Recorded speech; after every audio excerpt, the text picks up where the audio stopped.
To start out with the lava lamp lesson, you are going to get a template that looks like this that is pre-made for me.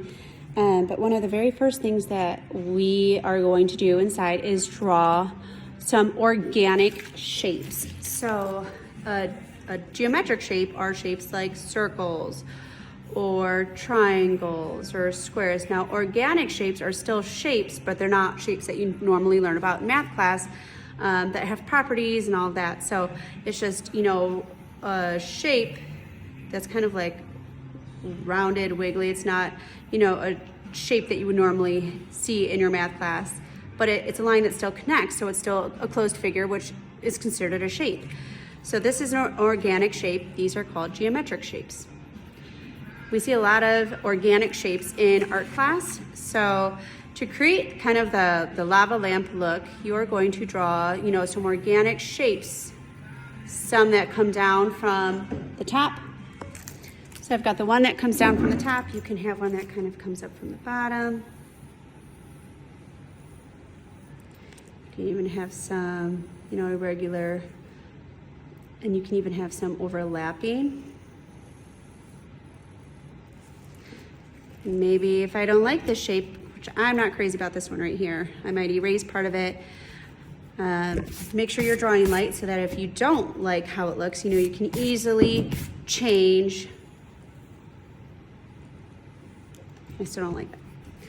Change how it looks so that way, you know, you get it to be how you exactly want it to be. And again, I'm gonna have this come down.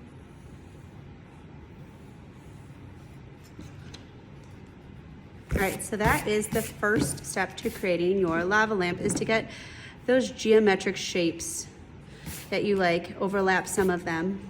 And then the next step is to start adding some of that neon oil pastel color.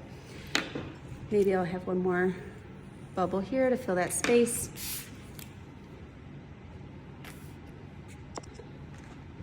So like I said, you are going to be using these neon oil pastels to color it in, because we're gonna have it in our glow-in-the-dark exhibit.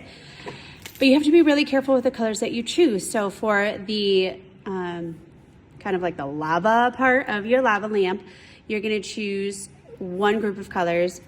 The background is going to be kind of like a complement of that color, and I'll go over that in a minute. But when you're choosing your colors, you're gonna choose like one main color, and then you're going to have to choose some analogous colors that go along with that. So I think for my lava, I'm gonna go with kind of yellow.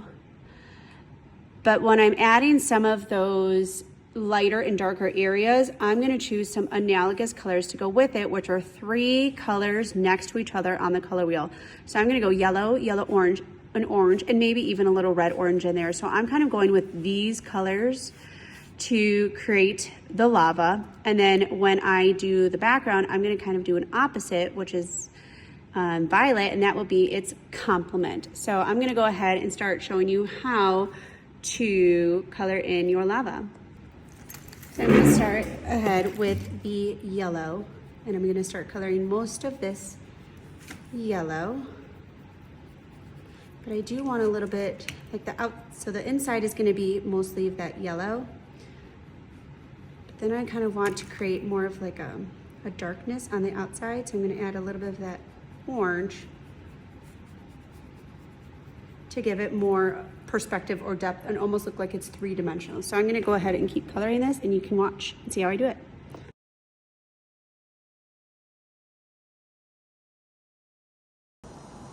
As I was making this example, I did it wrong. I started with the lighter color, and then I started adding some dark around the outside. But if you see, as I go into the next globs, that I'll start with the darker color first, then I go back with the lighter colors, because those lighter colors are easier to blend.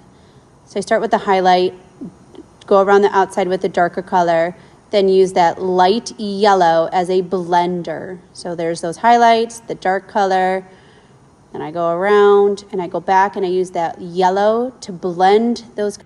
So now that we have the lava created, we are going to choose, I want you to choose something that's not super close to the color that you chose. A lot of times the color opposite of that is called the complement, because they're said to look good together. So I kind of went with these ones. So if I go across kind of that blue violet should be a color that I go for. Now, if I want to, you know, stray a little bit, I can, but you really don't want to choose the same color, because then that lava that you chose for whatever color won't pop out anymore. So you want to go somewhere across. I will probably go into like a blue-green, actually, is what I'm thinking. It's not exactly across, but it's far enough away that it'll still make that lava pop. And we're actually going to use these neon paints as well. So if you did like more of a purpley blue, the yellow would look really cool. Because I did the yellow, again, I'm going to do like a bluish greenish color for my background, and we're going to go ahead and paint that. So just follow along.